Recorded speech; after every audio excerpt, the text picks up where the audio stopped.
हे माँ, हे माँ, हे माँ,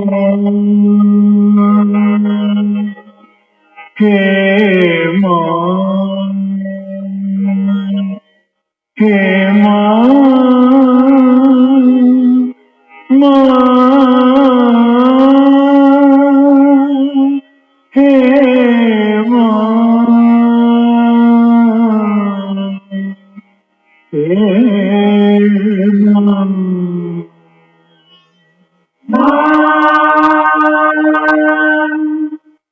मात अंग चोला साजे,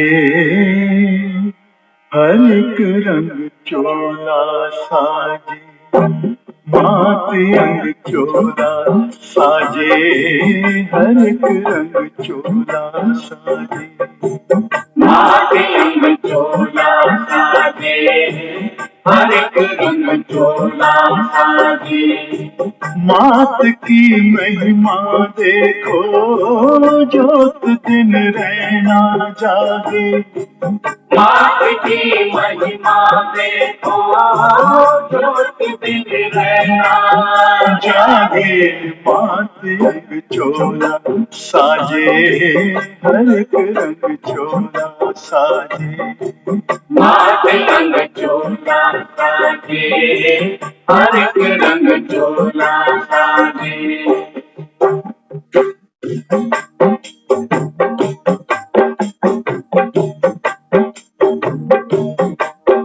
हे माँ,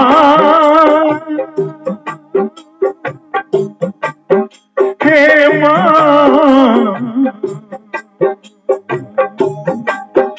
हे माँ, तू ओढ़े लाल चुनरिया, गहनों से करे श्रृंगार। तू ओढ़े लाल चुनरिया, गहनों से करे श्रृंगार। शेरों पर करे सवारी, तू शक्ति का अवतार। शेरों पर करे सवारी, तू शक्ति का अवतार। तेरे तेज भरे दो नैना, तेरे अधरों पर मुस्कान। तेरे द्वारे शीश झुकाए, क्या निर्बल क्या बलवान। हे माँ शेरावाली, मोड़वाली,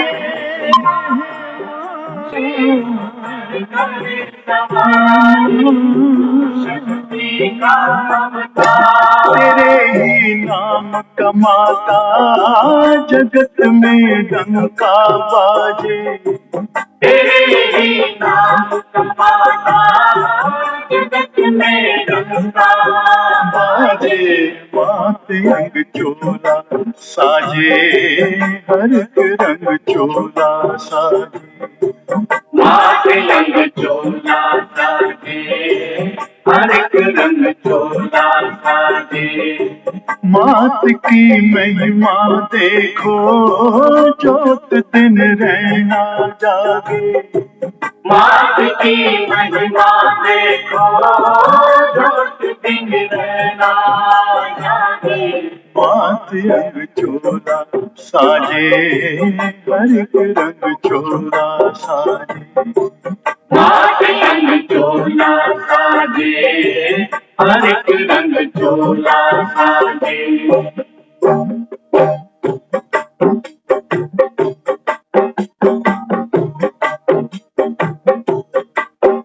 हे माँ,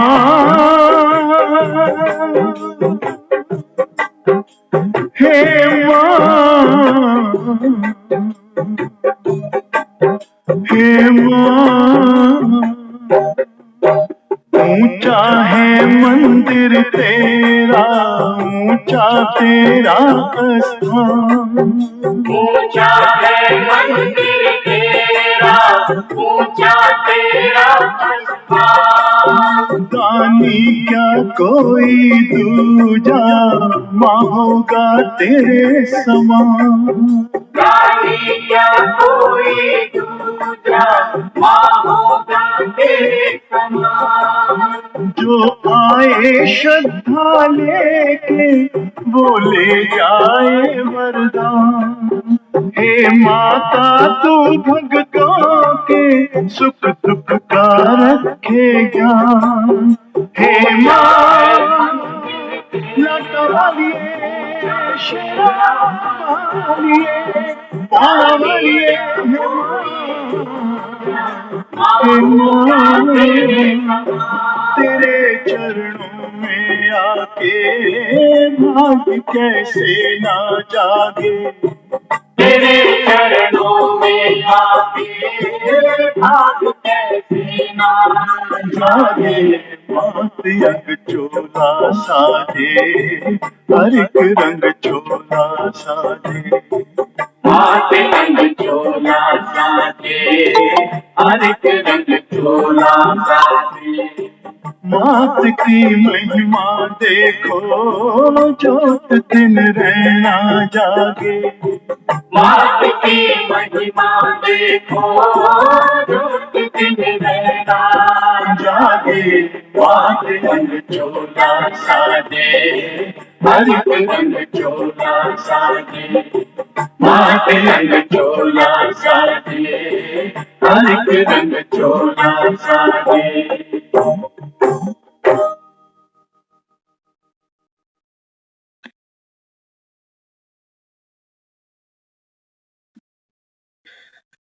ओम शांति।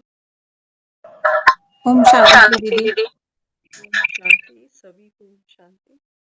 तो आज हमने नवरात्रा मनाया, भक्तों ने भी मंदिरों में माँ कात्यायनी की पूजा की गई। तो बाबा समझाते बच्चे, माँ कात्यायनी तुम आत्माएं हो। बाबा कहता है कात्यायनी वो आत्माएं हैं जो अपने योग के बल से भक्तों के कष्टों को, रोगों को, बीमारियों को पल भर में दूर कर देती हैं। दूर कैसे करती हैं? माना उनके अंदर हिम्मत भर देती हैं।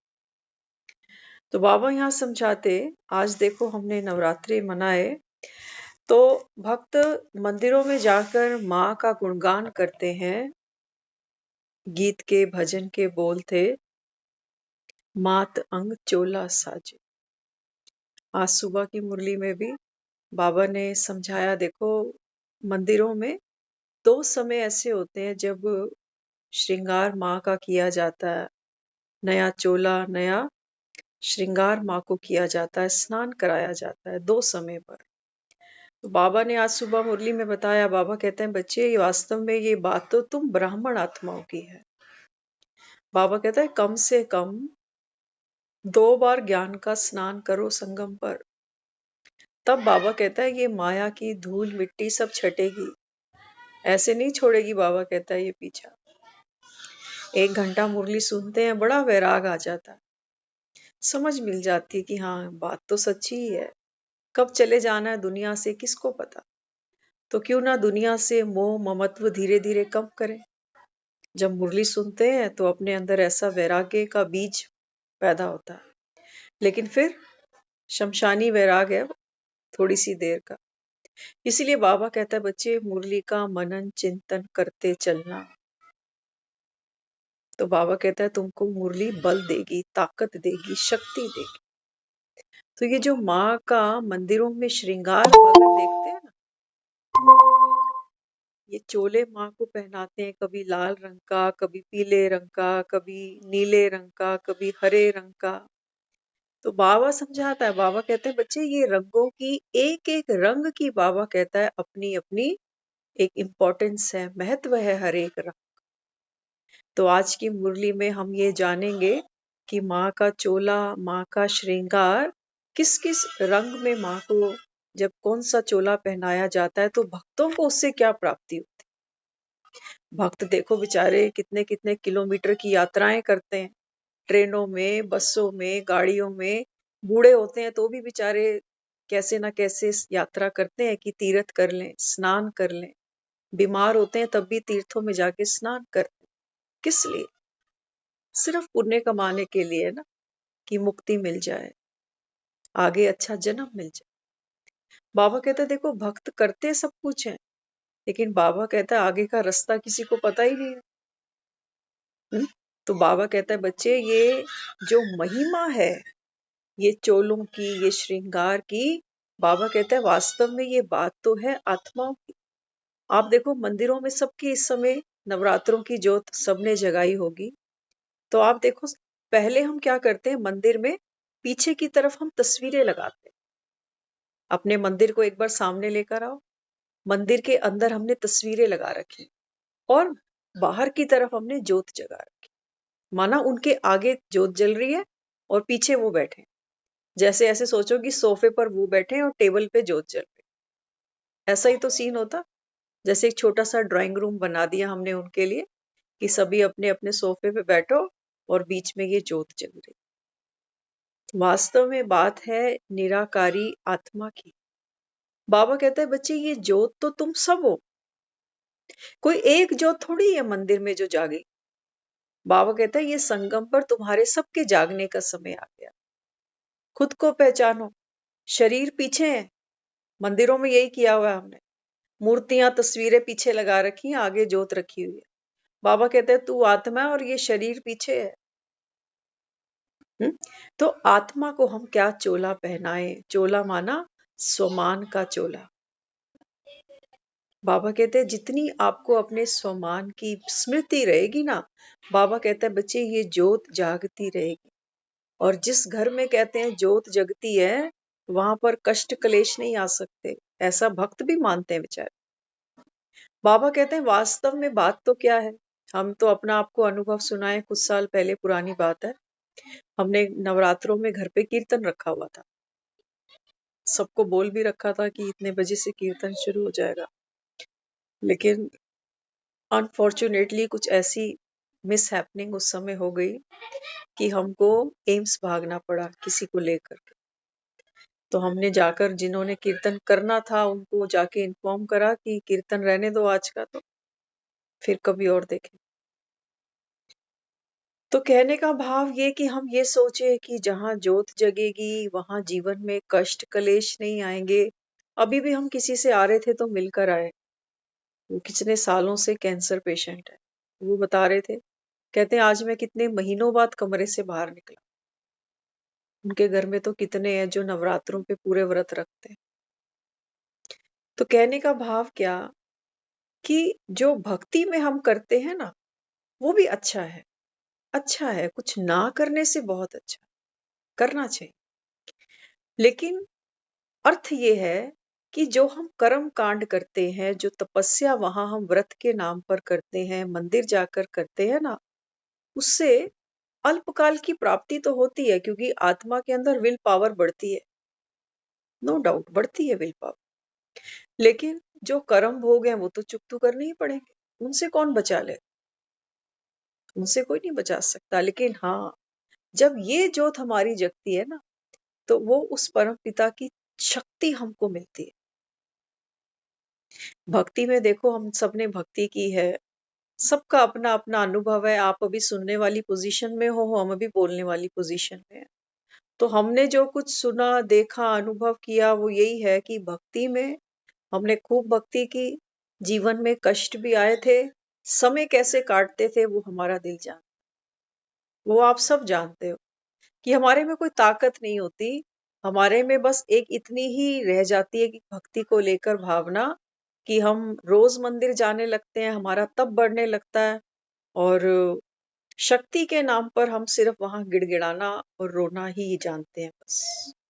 और हमारे में कोई ताकत नहीं होती, रोते हैं मन भर कर।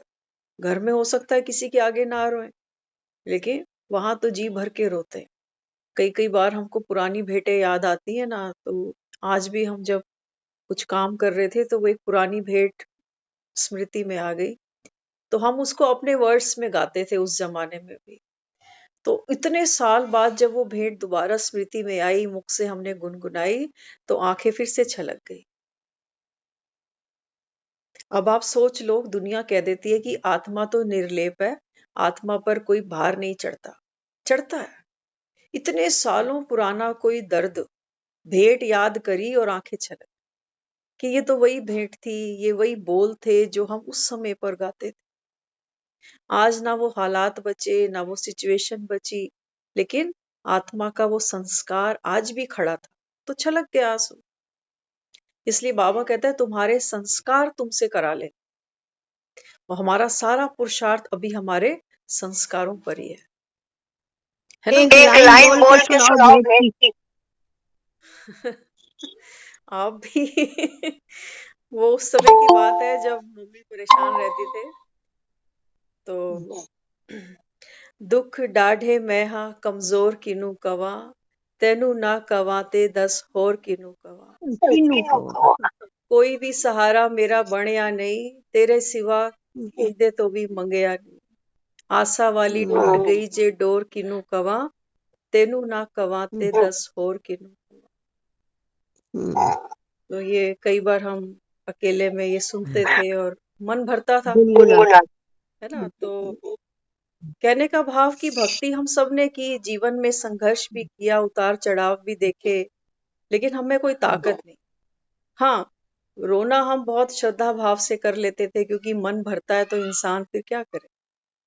आत्मा तो उसी को पुकारती है, लेकिन पता भी नहीं कि कौन है, कैसे माँ शक्ति देगी, कैसे हमको वो शक्ति मिलेगी तो हम अपने जीवन के दुखों को दूर कर सके, है ना।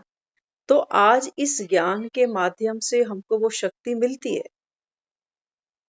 और एक अभी थोड़ी देर पहले वो एक भेंट और चल, क्योंकि नवरात्रि है ना, तो चारों तरफ भेंटे ही भेंटे चलती है।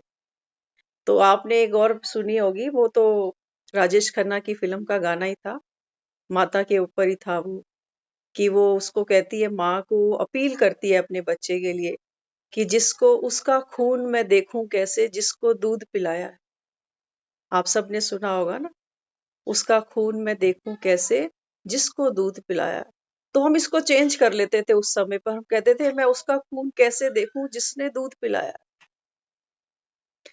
तो भावनाएं होती हैं, हर इंसान की होती हैं, तो समय समय अनुसार थोड़ी मेच्योरिटी भी बढ़ती है, लेकिन मन हमारा बहुत भावुक होता है। ये नहीं सोचना कि जो लोग ज्ञानी होते हैं उनके आंसू सूख जाते हैं, ऐसा नहीं है। सूखता कुछ भी नहीं है, लेकिन हाँ, एक शक्ति अपने अंदर, इनर पावर हम फील करते हैं, जिससे उस दुख में खड़े रहने की ताकत हमको मिल जाती है। हमको ये समझ मिल जाती है कि देखो, संसार में हर एक आत्मा अपना पार्ट खेलती है, और जाने वाली आत्मा को कुछ दे तो नहीं सकते, लेकिन रो के फिर उसको विदा क्यों करना। जिसने कभी हमारी आंखों में आंसू नहीं देखना चाहा, अगर जाते जाते उसके लिए इतना ही कर दें कि जो वो चाहते थे हम कभी रोएंगे नहीं, लेकिन न सिर्फ आंखों से बल्कि मन से भी। ये ताकत हमारे पास नहीं होती है, और ज्ञान हमको ये ताकत दे देता। तो यही तो है वो जोत जो हमारी खुद के भीतर जगती है, तब हमारे जीवन के दुख, दर्द, कष्ट सहज ही दूर हो जाते हैं। बाकी वो देसी घी की जोत जगाने से नहीं होता। लोग तो जोत के आगे भी रोते। वहां पर भी आपने देखा होगा, क्योंकि भक्ति में भी दुख है, तो बाबा कहता है तभी तो भक्ति करते हो ना। बीमारी है तभी तो कराते हो, कष्ट में हो तभी तो पुकारते हो मुझे। हाँ, तो बाबा आज की मुरली के माध्यम से देखो हमको ही श्रृंगार कर रहा है। और कोई जगदम्बा बाबा दुनिया में कहता है बच्चे तुम ही हो, तुम्ही को बाबा कहता है अपना श्रृंगार खुद करना पड़ेगा। बाबा हमको डायरेक्शंस देता, बाबा कहता है तुम करो। और बाबा कहता है ये श्रृंगार करके कुछ कुछ आज बाबा हमको हिदायत भी देगा। तो बहुत ध्यान से सुनते हैं मुरली, क्योंकि मंदिर तो हम सब सजा लेते हैं, मूर्तियां भी सजाते हैं सुंदर सुंदर, लेकिन जब खुद के श्रृंगार करने की बात आती है तो कई पीछे हट जाते हैं, कहते हैं जी मुश्किल है, मुश्किल है, हालात रुलाते हैं, परिस्थितियां रुलाती हैं। और आप कहते हो कि सदा ज्योति, जो ज्योत है वो जागती रहे, हंसती रहे। यही तो तपस्या है, यही तो नवरात्रि है, कि बाहर अमावस के बाद ही तो अब शुरू हो गए ना। देखो, अमावस के अगले दिन नवरात्रा लग गया। इसका अर्थ क्या है? इसका अर्थ ही यही है कि संसार में जब दुख, कलह, कलेश, अमावस की रात होगी, तब तुमको ये तप करना पड़ेगा।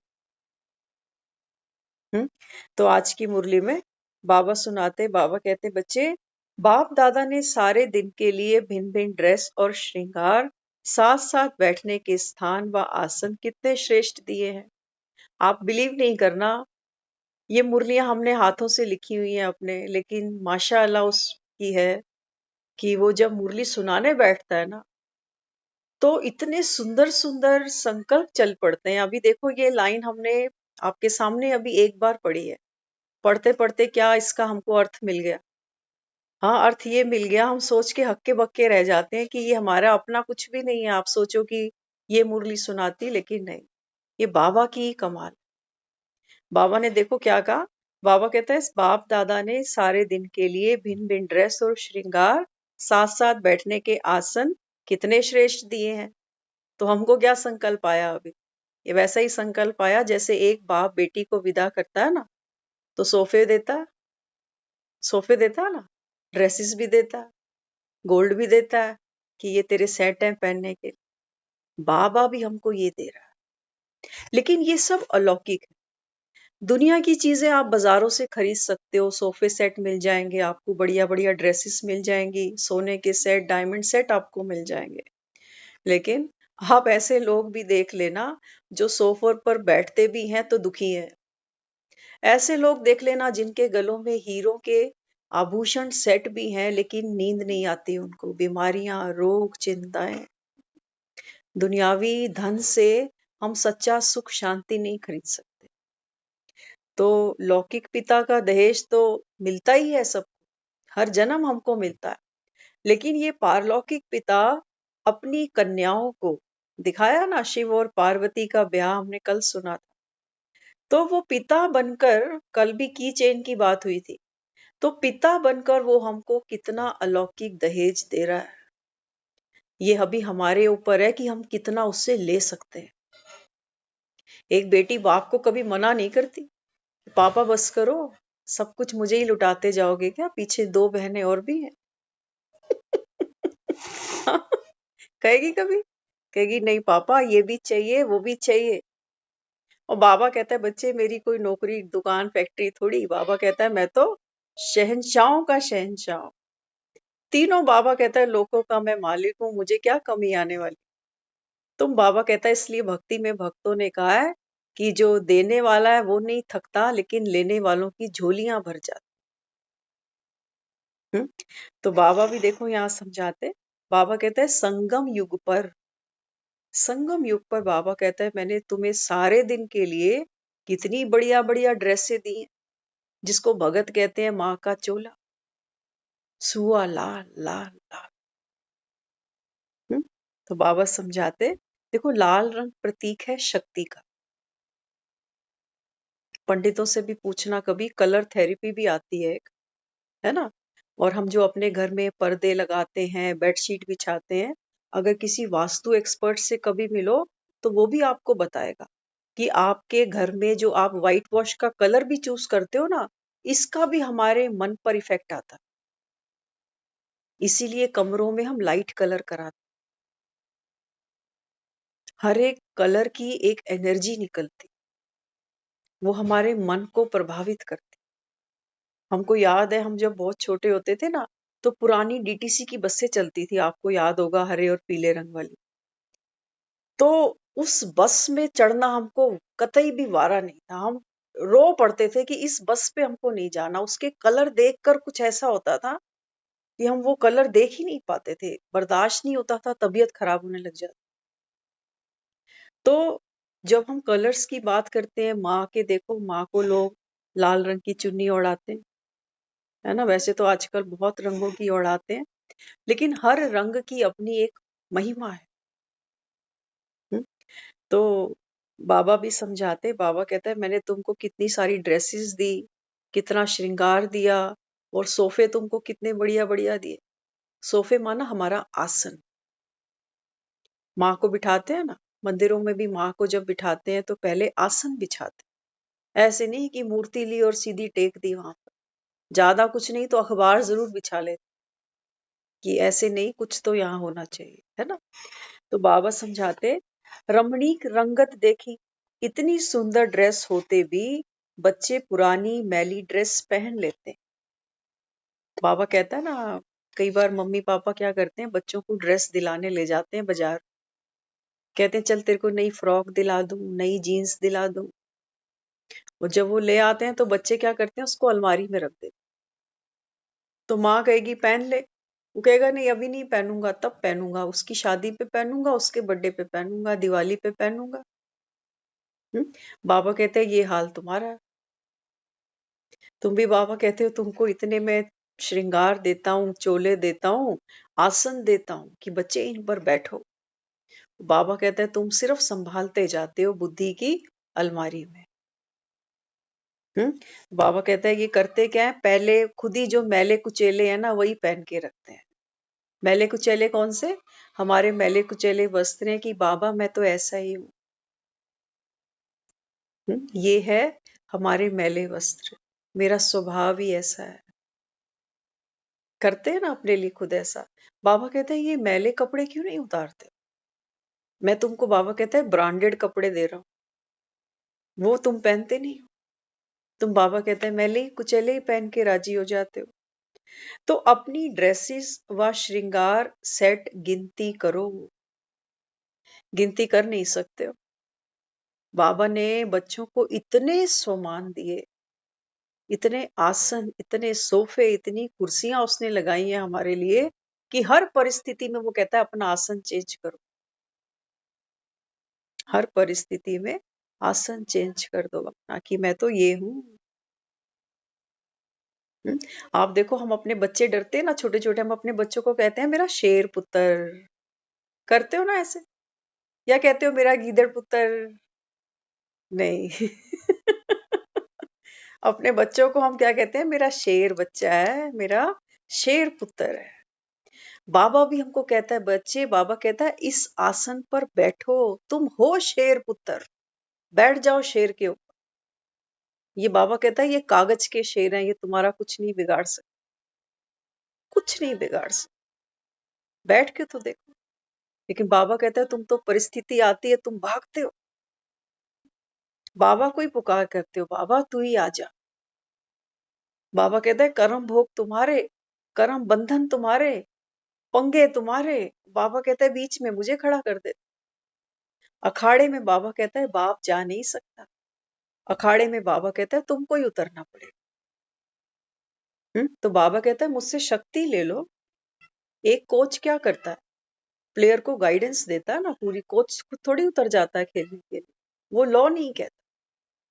तो बाबा भी यहाँ समझाते, बाबा कहते हैं कि बच्चे हाथों में, गले में, कानों में, मस्तक में श्रृंगार हो। एक कन्या को हम कहते हैं ना 16 श्रृंगार कर ले। कब कहते हैं? एक ही बार कहते हैं जब वो ससुराल जा रही होती है, उसके बाद कभी वो 16 श्रृंगार नहीं करती। करती कभी? हाँ। तो बाबा भी कहते हैं, बाबा कहते हैं बस ये एक ही बार है तुम्हारा, सारे कल्प में एक बार। बाबा कहता है ये दान दहेज दे रहा हूं, मेरे बच्चे बनो। और बाबा फिर कहते हैं कि बच्चे इन गुणों को, इन श्रृंगारों को, बाबा कहता है हाथों में, देखो माँ के हाथों में भगत चूड़ियां चढ़ाते हैं, देखी होंगे आपने, चूड़ा चढ़ाते हैं, कई चूड़ियां चढ़ाते हैं, गले में हार होता है, कानों में भी आप देखते हो बड़े बड़े कुंडल से पहनाते हैं, और मस्तक पर चमकती हुई दमकदार बिंदी होती है। तो ये सब श्रृंगार दिखाते हैं माँ को, मेहंदी भी चढ़ाते हैं, क्या क्या करते हैं। हाँ। तो बाबा कहते हैं कि बच्चे मैं आनंद स्वरूप आत्मा हूं, यह मस्तक की बिंदी है। मस्तक की बिंदी माना, देखो जब दुनिया में भी हम कुछ ऐसी बात होती है ना, कहते हैं हाय मेरी किस्मत, यहाँ हाथ रख, हाय रे मेरी किस्मत, हाय रे मेरा भाग्य। तो बाबा कहते हैं वास्तव में ये बात है आत्मा की। अब बाबा कहते हैं हाय हाय नहीं, अब वाह वाह करो, वाह मेरी किस्मत, वाह मेरा भाग्य। तो बाबा कहता है हमेशा याद रखो कि मैं आनंद स्वरूप आत्मा हूं। ये है, बाबा कहता है, तुम्हारी बिंदी। ये सबसे पहला श्रृंगार है जो बाबा हम बच्चों को कराता है। बाबा कहता है ना बच्चे ये बिंदी ही है जिससे सारी सृष्टि का परिवर्तन हो जाएगा। तुमको कभी नहीं भूले कि मैं आनंद स्वरूप आत्मा हूं। तुम्हारे मंदिरों में जाके तो भगत भी झूमने लगते। कहते हैं बड़ा आनंद आया माँ के दर्शन करके। तो बाबा कहता है जैसी तुम्हारी स्मृति होगी, जिस स्मृति में बाबा कहता है तुम भक्तों को दर्शन दोगे, वो वाइब्रेशंस बाबा कहता है भक्त रिसीव करेंगे। तो देखो, भक्तों की भीड़ है, सब भक्त जाते हैं माँ के मंदिर में। हाँ, कोई कहता है हमको शक्ति मिली, कोई कहता है मुझे सुख मिला, कोई कहता है आनंद मिला। कहते हैं ना, हर जिसकी जो रिक्वायरमेंट होती है वो उसकी वहां से पूरी हो जाती। तो बाबा भी यहाँ समझाते हैं, गले में भी आनंद दिलाने की बातें। देखो, गले का श्रृंगार क्या बताया, गले से हमारी क्या निकलती है, आवाज निकलती है। बाबा कहते हैं बच्चे, गले सजाने का मतलब ये नहीं था कि तुम 9 लखे हार पहन के बैठो। 9 लखे हार किसी को सुख नहीं देते, मरते हैं तो लोग उतार ही लेते हैं, कौन छोड़ता है। लेकिन बाबा यहाँ समझाते, आपके गले का जो आभूषण है, बाबा कहता है वो है आपके महावाक्य। जो बाबा कहता है तुम मुख से सेवा करते हो दूसरों की। देखो, ये ना तलवार है हमारे पास, ये हमारे पास तलवार का काम करती। कहते हैं ना, कभी कभी किसी के बोल इतने कड़वे होते हैं कि कहते हैं मेरा दिल चीर के रख दी। है तो जी भी, लेकिन हमने इसको शस्त्र बना डाला किसी का दिल तोड़ने के लिए। अब बाबा हमको समझाता है, बाबा कहते हैं बच्चे, तुमको माँ की लोग वंदना करते हैं मंदिरों में, कहते हैं ये जो टूटे दर्पण है उनको भी जोड़ देती। टूटे दर्पण माना टूटे दिल। माँ की वाणी, ये जो हम परमात्म वाणी सुन रहे हैं ना, ये हमारे तो दिल टूटे ही पड़े थे भक्ति कर करके, दुनिया के दुख देख देख कर सब टूटे पड़े थे। कहते हैं ना, दिल के टुकड़े हजार हुए। तो ये दिल रूपी दर्पण तो हमारे टूटे ही पड़े थे। लेकिन माँ जब हमको ये श्रेष्ठ ज्ञान सुनाती है, ज्ञान की गंगा हम आत्माओं पर बरसाती है, जब ये ज्ञान का स्नान वो माँ बाण गंगा बनकर हमको कराती है ना, तो हमारे मन के दर्पण भी जुड़ जाते हैं। वैसे दुनिया में टूटा दर्पण जुड़ता नहीं है कभी भी, लेकिन आप खुद अनुभव कर लेना, क्योंकि ज्ञान तो सब सुनते हो। थोड़ी थोड़ी जो मन में कटाव हैं दूसरों के प्रति, स्वयं के प्रति, अपने भाग्य के प्रति। आज की मुरली अगर आपने सुनी हो तो उसमें एक बहुत प्यारा वर्ड आया था, हाय दोष। अगर आपने सुनी हो, बाबा क्या समझाते हैं, बाबा कहते हैं बच्चे, मैं तुम्हें कहता हूं कि समय कम है, बच्चे पुरुषार्थ करो, अपना ज्ञान से श्रृंगार करो, सम्मान लेकर बाबा कहता है हर कर्म करते चलो। लेकिन बच्चे क्या कहते, बच्चे कहते हैं कि बाबा अभी तो बहुत समय, आज थोड़ी विनाश हो रहा है, कर लेंगे। तो बाबा ने मुरली में चैलेंज किया। बाबा कहता है मैं तुमको ऐसे ऐसे इत्तेफाक दिखा सकता हूँ कि बातें करते करते लोग शरीर छोड़ दें। इतना बाबा कहता है समय नहीं है। अगर भूकंप आ गया, तो भूकंप आता है तो आप देखो हम क्या करते हैं।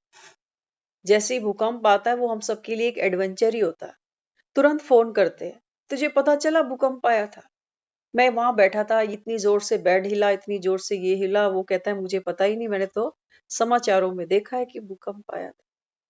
तो आज की मुरली में तो बाबा ने बोल दिया। बाबा कहता है अगर भूकंप आए, छत गिर जाए, तो उस समय तो बाबा कहता है तुम हाय हाय करते हो ना, उस समय तुमको मेरी याद थोड़ी आती। बाबा कहता है अंत मति सो गति, माया ऐसे बाबा कहता है पल में हिला देगी तुम। तो बाबा कहता है फिर मेरी याद तो नहीं करी तुमने, फिर तो बाबा कहता है फिर मेहनत व्यर्थ गई। इसलिए बाबा बच्चों को कहता, बाबा कहते हैं बच्चे, भूकंप आए, छत गिरे, बाबा कहते हैं तुमको डरने की कोई जरूरत नहीं। आज की मुरली में था, बाबा कहता है जैसे बाप निडर है, ऐसे तुम बच्चे निडर बनो। हमको अपना ही याद आता है, हमारे जब मदर ने शरीर छोड़ा ना, तो वो बात ही करती जा रही, बोलती जा रही थी, बोलती जा रही थी, और अचानक, और वो भी इतने कॉन्शियस में थे, कोई कह नहीं सकता था कि अभी कुछ होने वाला। तो बाबा भी यही समझाता है, बाबा कहते हैं बच्चे आपको भी नहीं पता चलेगा कि अंत घड़ी कौन सी आकर खड़ी हो जाए। इसलिए ये नहीं सोचना कि समय बहुत है, अभी तो उम्र कम, मृत्यु आएगी, आप हमसे हमारा कोई एज प्रूफ नहीं मांगेगी कि कितने साल के हो गए। तो बाबा भी यहाँ समझाते, बाबा कहते हैं गले की महिमा किससे है, बाबा कहता है जब आप किसी को हिम्मत देते हो, हौसला देते हो, बाबा की याद दिलाते हो, बाबा का संदेश देते हो, बाबा कहता है ये गले बाबा कहता है शोभनीक। इनको बाबा कहता है भक्त फिर क्या करते हैं, ऐसे गलों पर फूलों की मालाएं चढ़ा। कोई सुख देता है तभी तो उसके गले में माला पहनाने का मन करता है ना। कोई दुख दे रहा है तो उसके गले में तो चप्पलों की माला लोग पहनाते, पुतले फूकते हैं उसके। हम्म। तो बाबा भी यहाँ समझाते हैं। बाबा कहते हैं देखो ये तो हो गई गले की माला हाथों द्वारा। अब बाबा कहता है भक्त तो भोले हैं, वो आते हैं और माँ के मंदिर में जाके चूड़ियां चढ़ाते। लेकिन बाबा कहते हैं बच्चे आपके हाथों की शोभा कैसे है, हर कर्म करते आपकी जब ये स्थिति हो कि मैं आनंद स्वरूप हूँ, तो बाबा कहता है ये हो गए आपके हाथों के कंगन। ये है बाबा कहता है तुम्हारे मर्यादा के कंगन। आप देखो एक लड़की जब शादी करती है ना, तो अक्सर लोग कहते हैं सुहागन की कलाई खाली नहीं रहनी चाहिए। हम सब भी जितनी यहाँ माताएं बहनें हैं, कुछ ज्यादा ना भी पहने ना, तो एक एक चूड़ी जरूर पहन के रखती कि ये तो सुहाग की निशानी। लेकिन बाबा इसका हमको रहस्य समझाता है। बाबा कहते हैं बच्चे सुहाग की निशानी क्या थी, सुहाग माना मर्यादा। सुहाग मिला ना, माना बस अब मैं एक की हूं, और जगह मेरी बुद्धि नहीं भटके। तो बाबा कहता है बच्चे माँ को ये जो चूड़ियां पहनाते हो ना, वास्तव में ये तो आत्मा की बात है। इस आत्मा ने संगम पर ये मर्यादा बांधी है, ये चूड़ी धारण की है कि मैं केवल एक शिव की हूं, और दूसरी तीसरी तरफ इसकी बुद्धि नहीं भागती, ना कपड़ों में, ना बाजार में, ना खाने में, ना संबंधियों में, ना मृत्यु के भय में। ये आत्मा बाबा कहता है सदा जागती ज्योत।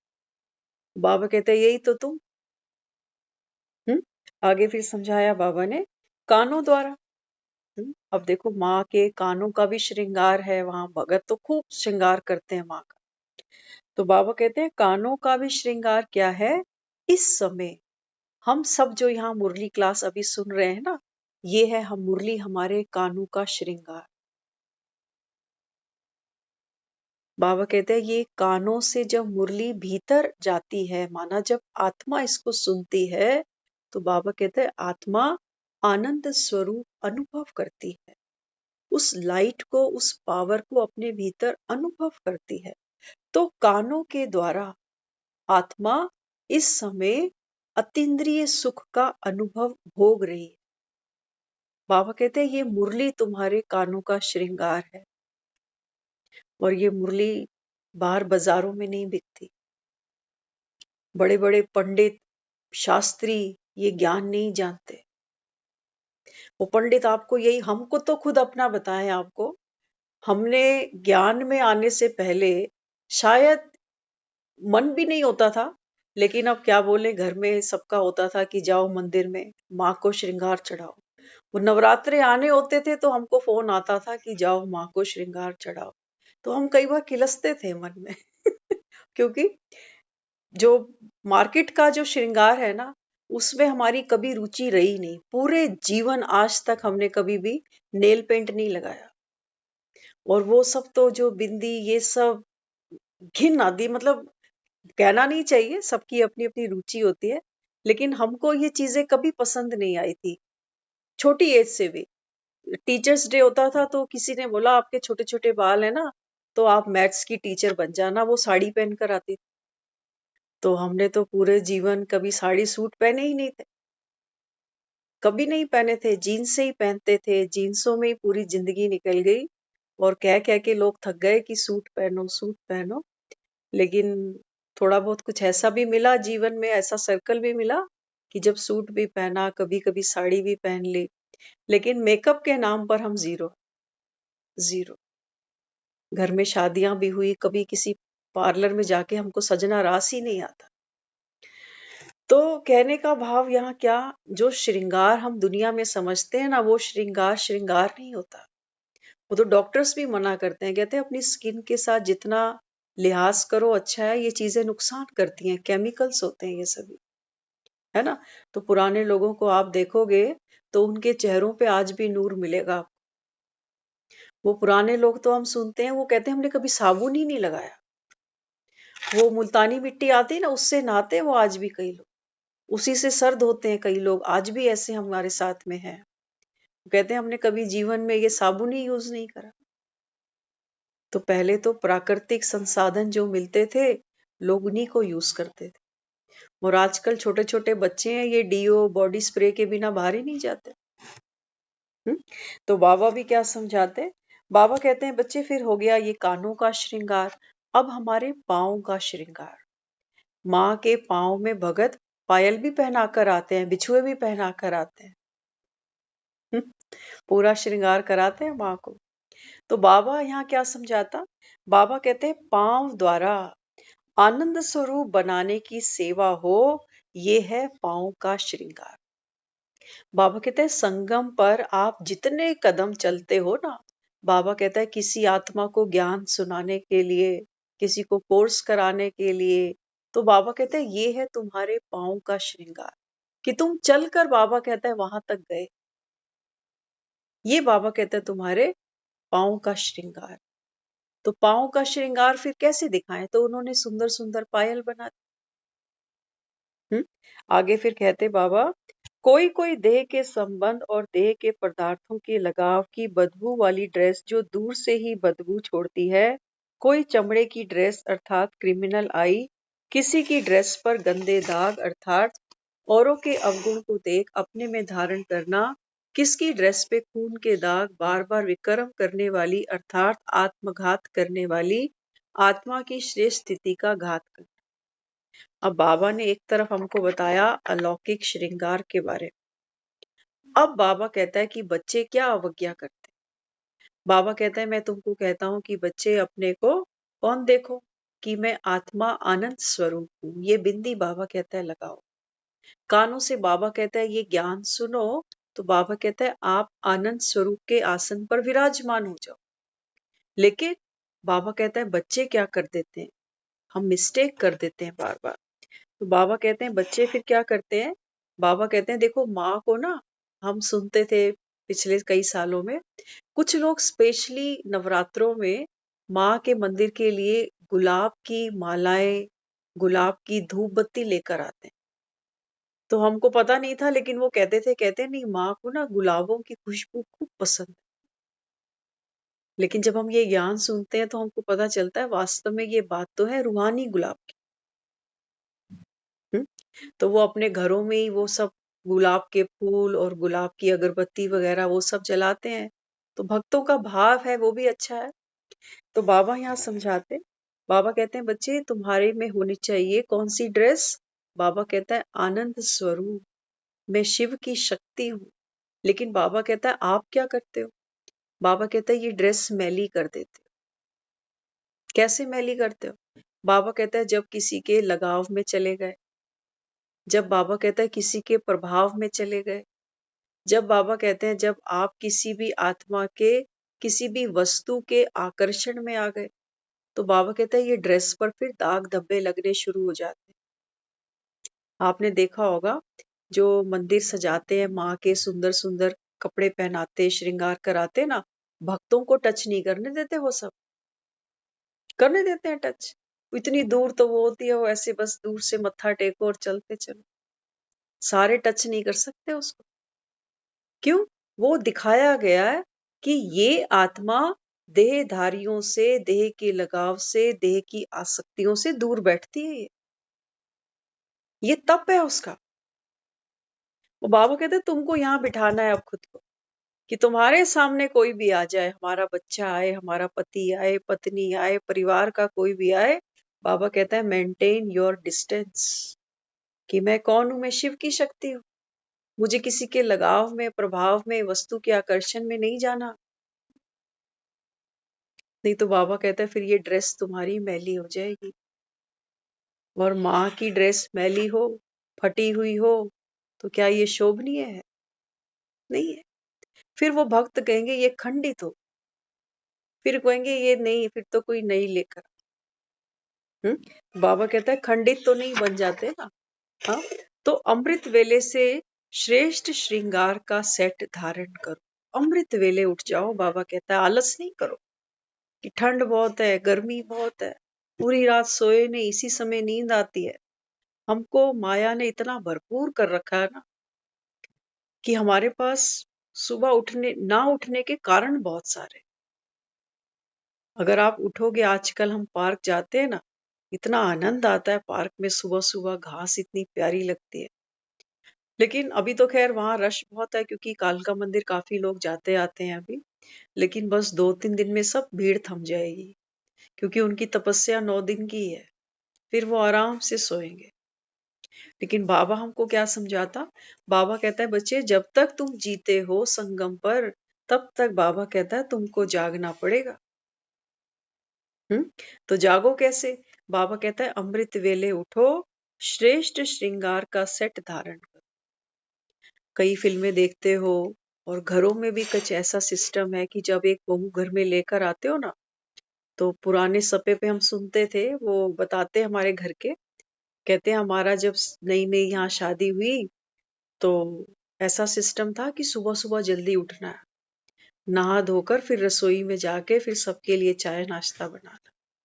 होता है ना, बहुओं को कोई नहीं, कितनी भी पढ़ी लिखी, कितनी भी कमाऊ हम ले आए बहू, लेकिन बहू वही अच्छी लगती है जो समय पर उठकर सबको कम से कम एक कप चाय तो दे दे। अच्छी लगती है ना ऐसी बहू, लेकिन ऐसी मिल नहीं रही आज। वो कहती हम चाय नहीं पीते, हम ग्रीन टी पीते हैं आजकल। आपको पीनी है? तो बुजुर्ग कहते नहीं, तेरी ग्रीन टी तुझे मुबारक हो। हाँ, हम कभी कभी किसी के घर जाते हैं ना, तो कैसे भी समझ लो, आजकल लोग हेल्थ कॉन्शियस भी हैं या आलस भी करते हैं, कौन फ्राई पैन गंदे करेगा, और पानी उबाल के अपना कुछ उसमें डाल के पी लो।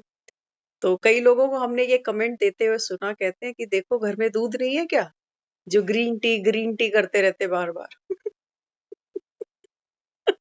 हाँ, तो बाबा यहाँ समझाते, बाबा कहता है अमृत वेले से उठो, और बाबा कहता है ज्ञान का श्रृंगार करो। जैसे नहाना जरूरी है, आज की मुरली में बाबा ने नहाने को और ज्ञान स्नान दोनों को कंपेयर किया। देखो, एक डॉक्टर भी कहता है रोज नहाया करो। आजकल बुखार भी होता है ना, तो भी डॉक्टर ये नहीं कहता कि सोए रहो, वो कहता है नहीं, नहा लो। नहाने से क्या होता है? नहाने से एक तो हमारे जर्म्स बैक्टीरिया भागते हैं, नहाने से शरीर में स्फूर्ति आती है, नहाने से भूख अच्छी लगती है, नहाने से दूसरा आदमी हमारे साथ बैठता है कि ठीक है, तेरे मुंह से बदबू नहीं आ रही, बोल। तो बाबा भी कहता है कम से कम 2 बारी ज्ञान का स्नान किया करो। आप एक बार मुरली सुनते हो, एक बार नहीं सुनते हो, तो बाबा की श्रीमत पर नहीं चल रहे हो, इसका मतलब। तो 2 मुरलियां सुना करो। नेट पर भी आती हैं, मोबाइल पर भी होती हैं, टीवी चैनल्स पर भी आती हैं। मोबाइल पर आती है, व्हाट्सएप पे पढ़ लो, नहीं पढ़ पाते किसी बच्चे को ही बोल दो। एक बहुत प्यारी सेवा है ये। आपके घर में बच्चे तो है ना, पोते नाते सबके पास होते हैं, तो बच्चे की एक ड्यूटी लगाओ कि ये मुझे 10 मिनट मुरली सुना। तो वो धीरे धीरे हो सकता है वो उस आत्मा के भी अंदर एक रुचि जगे कि आज आपने बोला नहीं वो सुनाने के लिए, है ना? तो उस आत्मा की भी सेवा हो जाएगी और हम भी मुरली सुन पाएंगे, और हमारे घर में वो वायुमंडल बनेगा जहां उस गिरधर की मुरली सुनाई जाती है, सुनी जाती है। हाँ, तो अपने अपने घरों को मंदिर बनाना है हमको। तो बाबा आगे समझाते, तो जैसे विश्व महाराजा की ड्रेस के पीछे दास दासियां ड्रेस को उठाकर चलते हैं ना, आप ध्यान से सुनना। देखो, बाबा भी क्या क्या बच्चों को सुनाने के लिए कहाँ से इतना मसाला ले आते। हाँ, जैसे पुराने देखते थे ना, राजा चलता था तो उसके जो दास दासी होते थे ना, पीछे से उसके कंधे पे एक बड़ा सा लंबा सा कपड़ा होता था जो जमीन को छूता है। तो दास दासी क्या करते हैं, उस कपड़े को उठा लेते हैं ताकि जमीन को टच ना करे। आज देखो बाबा ने कितना सुंदर रहस्य समझाया कि ये क्या चीज है। बाबा कहते हैं बच्चे, जैसे विश्व महाराजा की ड्रेस के पीछे दास दासी ड्रेस को उठाते हैं, वैसे अब माया जीत स्वराज्य अधिकारी रूपी ड्रेस में स्थित होने पर 5 तत्व और 5 विकार मिलकर आपकी ड्रेस को पीछे से उठाएंगे, अर्थात अधीन होकर चलेंगे। बाबा ने वो जो पीछे होता है ना, क्या बोलते हैं उसको, चादर सी एक लंबी सी होती है ऐसे, जैसे वो स्पाइडरमैन को भी दिखाते हैं कई बार। हाँ, तो बाबा कहता है जब आप इस ज्ञान से मायाजीत बनते हो, स्वराज्य अधिकारी बनते हो, तो बाबा कहते हैं 5 तत्व हो गए प्रकृति के और 5 हो गए विकारों के। बाबा कहता है ये तुम्हारे दास दासी बनेंगे। और बाबा कहता है इस कपड़े को, कपड़ा कौन सा है, ये हमारा देह का भान।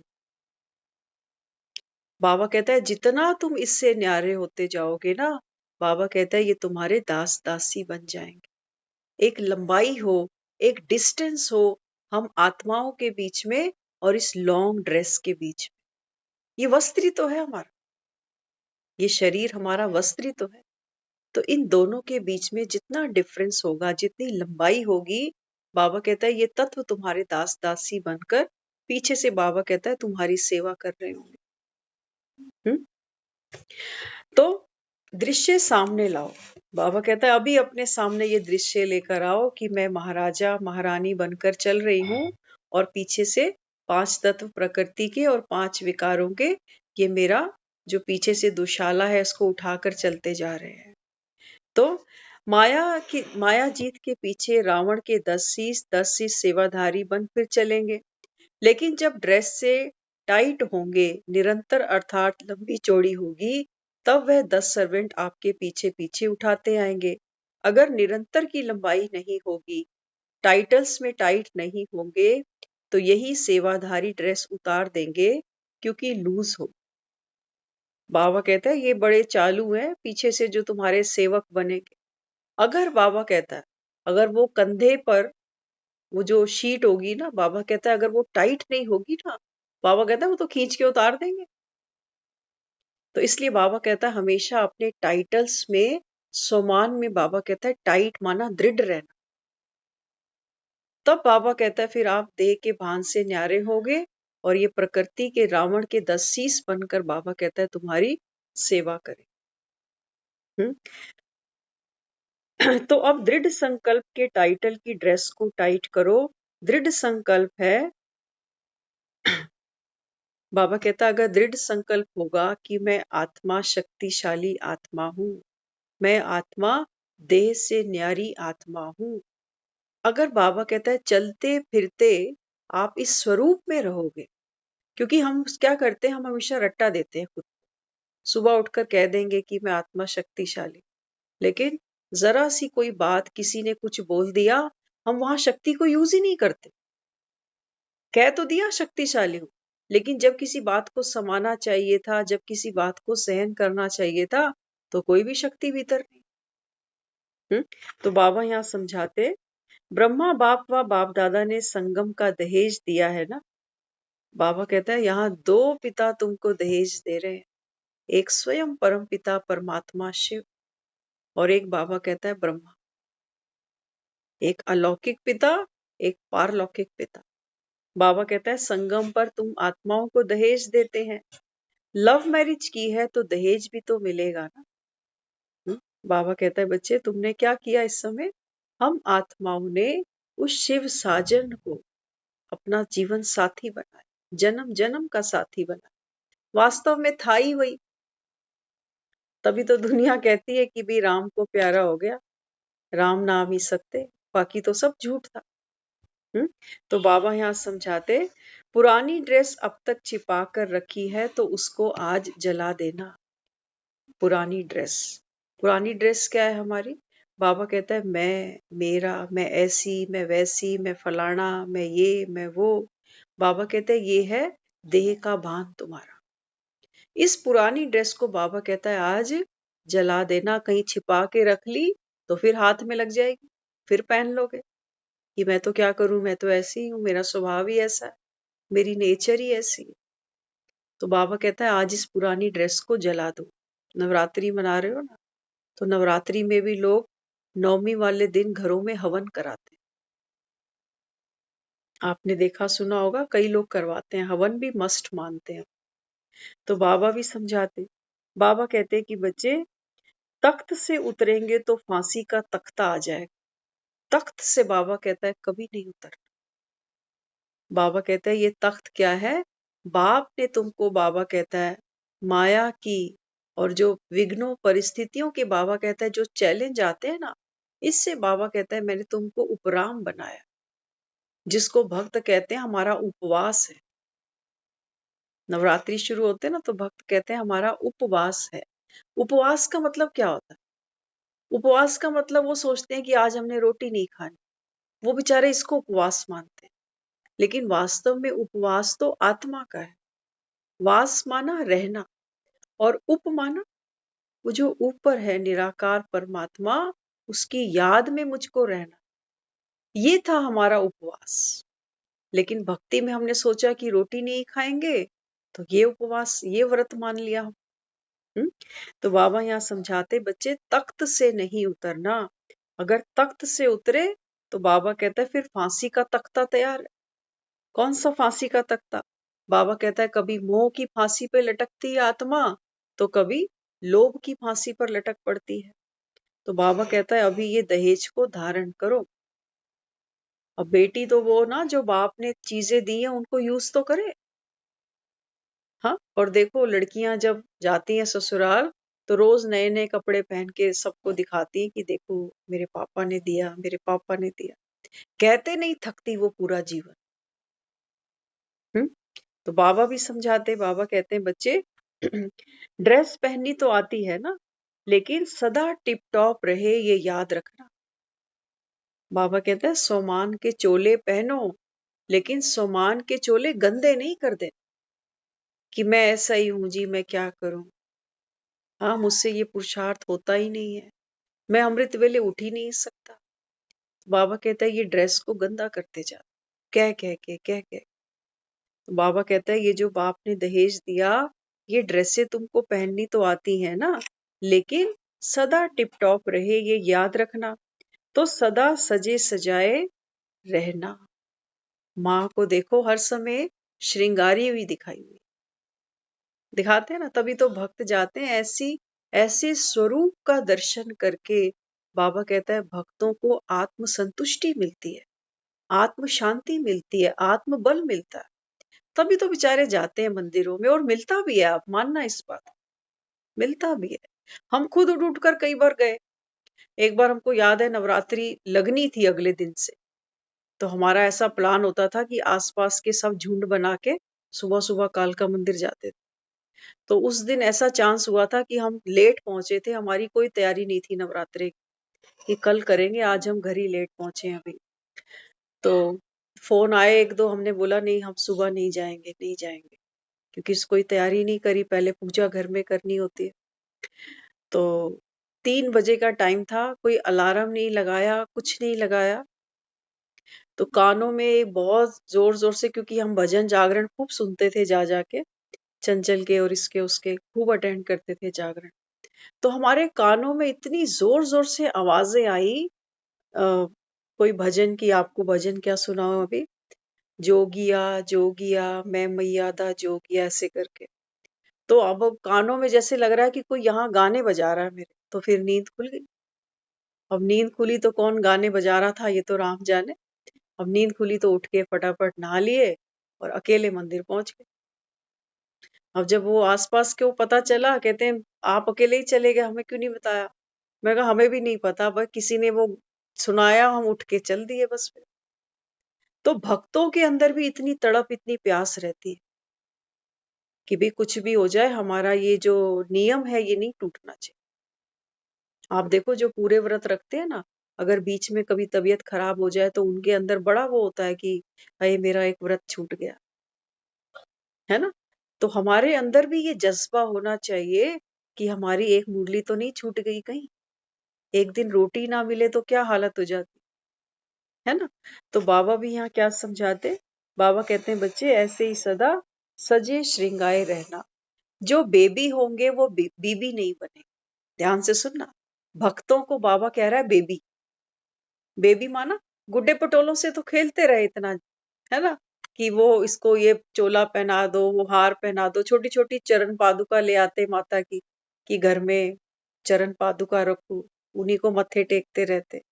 हाँ, तो बाबा कहता है जो बेबी है वो मेरी बीवी नहीं बन सकते। फर्क होता है ना एक बच्चे में, और एक किशोर में। तो बाबा कहते हैं बच्चे जो बेबी हैं वो बीवी नहीं बनेंगे। छोटे बच्चे को समान नहीं कह सकते ना। जब बच्चा बड़ा हो जाता है तब बाप के जैसा बन जाता है, तो बाप समान कहा जाता है। इसलिए बाबा कहता है भक्त तो बेबी हैं। बेबी बाबा कहता है मेरी बीवियां नहीं बन सकती। वो तो बेचारी मंदिर में ही जाती हैं, वो कहती है कि भाई यही सब कुछ है, यही माँ हमारी झोलियां भरेगी। लेकिन जब वो उसको बोले कि तुम बड़े हो, सियाने हो, माँ जैसे बनो, तो कहते नहीं हम कैसे बन जाएंगे, हम तो भगत ही है माता। तो बाबा कहता है ये बेबीज हैं, ये बेबीज मेरी बीवी नहीं बन सकते। बाबा कहते हैं जब बच्चा बड़ा हो जाता है, सियाना हो जाता है, समझदार हो जाता है, तब हम कहते हैं बाप और बेटा अब एक समान हो गए। बाप की चप्पल अब बेटा भी पहनने लग गया, तब हम कहते हैं कि ये समान हो गए। तो चप्पल पहनना माना बाप के नक्शे कदम पर चलना। तो बाबा कहता है अभी तुम ज्ञान सुनते हो ना, तो बाबा कहता है बच्चे तुम समझदार बन गए। अब बाबा कहता है तुम मेरी बीवी, मेरी वन्नी, मेरी स्त्री बनने के लायक बन गए। तो इसलिए बाबा कहता है अब तुमको मैं कह सकता हूं कि तुम हो शिव की सजनिया। बाबा कहता है तुमने भक्ति की, व्रत किए, उपवास किए, तीर्थ किए। अब बाबा कहता है ये लो उसका फल तो ले लो। और इतना प्यारा भक्ति का फल भी मिल सकता है, ये तो कभी हमने एक सपने में भी नहीं सोचा था। हम तो पूरा जीवन यही सोचते रहे कि जीवन अच्छे से बीते, हर कंफर्ट हो लाइफ में, हर लग्जरी मिले। हम तो यही सोचते थे कि यही अचीवमेंट होती है बस। लेकिन वो सब समय बीता, उम्र बीती, सब खत्म। और आप देखो कई बार मुरली में बाबा हमको समझाता भी है कि बच्चे पैसे वाले बहुत हैं लेकिन रोगी हैं, ये कैसा सुख है। कई रोगी हैं उनके पास पैसा नहीं, कई रोगी भी नहीं है, पैसा भी अच्छा है लेकिन संबंध ही अच्छे नहीं, हर समय मन उदास है, चिंता में है। तो बाबा कहते हैं बच्चे ये है ही कलयुग। यहाँ पर तुम ये उम्मीद नहीं बांधना कि हमको अच्छे दिन आने वाले। हमारे प्राइम मिनिस्टर मोदी सर हमेशा कहते कि अच्छे दिन आने वाले, लेकिन काश जो बाबा अच्छे दिन ला रहा है ना, ये दुनिया समझ जाए कि सतयुग के अच्छे दिन आने वाले हैं और हमको ये अच्छे दिन लाने हैं। ये अपने आप चलकर नहीं आएंगे, हमको लाने हैं। हमको इस लायक बनना है कि हमारे जीवन की सोच बदले। तो हमारी सोच बदलेगी, बाबा कहता है तुम्हारी सोच से, तुम्हारी दृष्टि परिवर्तन से ये सृष्टि परिवर्तन हो जाएगा। तो यही तो नवरात्रि है। बाबा कहते हैं नवरात्रि से ही तो नया दिन चढ़ेगा। जब रात बाबा कहता है नई होगी, हाँ, जब हमारे मन में नई उमंग होगी, नया उत्साह, नया जोश, नई दिशा होगी, तब बाबा कहता है आपके जीवन में नया सवेरा सतयुग का चढ़ेगा। तो भक्त बेचारे नवरात्रि रखते हैं, लेकिन ये नवरात्रि के बाद आगे क्या आना है ये उनको नहीं पता। वो कहते हैं नवमी के बाद राम जन्म तो हो गया, कहते हैं ना। अब देखो नवरात्रे माँ के मनाए 8 दिन और जन्म राम का हो गया। अब कोई इनसे पूछे कि ये क्या है, कि ये राम जन्म, राम नवमी, इसका क्या मतलब। इसका मतलब ये है कि हम सब आत्माएं जब आप अपने अंदर अष्ट शक्तियों का आवाहन करती हैं, तो सतयुग में हम ही आत्माएं उस राम का और कृष्ण का पाठ खेलती हैं। ये है राम जन्म। बाबा कहता है तुम सब इस समय, बाबा कहता है राम और कृष्ण, राधे, लक्ष्मी नारायण बनने की दौड़ लगा रहे हो। कौन क्या बनेगा, बाबा कहता है ये तुम्हारे पुरुषार्थ पर निर्भर करे। तो ये हमारा बहुत प्यारा पुरुषार्थ है। करते करते भी जीवन में उमंग उत्साह मिलता है और जीवन एक नई डायरेक्शन की तरफ जब चलता है तो उस घर के अंदर सुख शांति सहज आ जाती है। और कोई दूसरा तीसरा हमको उपवास व्रत करने की जरूरत नहीं। केवल बाबा कहता है यही अटेंशन रहे कि मैं जागती ज्योत। जागती ज्योत माना कुछ भी हो जाए, चाहे तन में, चाहे धन में, चाहे संबंध में, लेकिन मैं आत्मा, मेरी खुशी कभी गायब ना हो। ये है हमारी तपस्या। ओम शांति।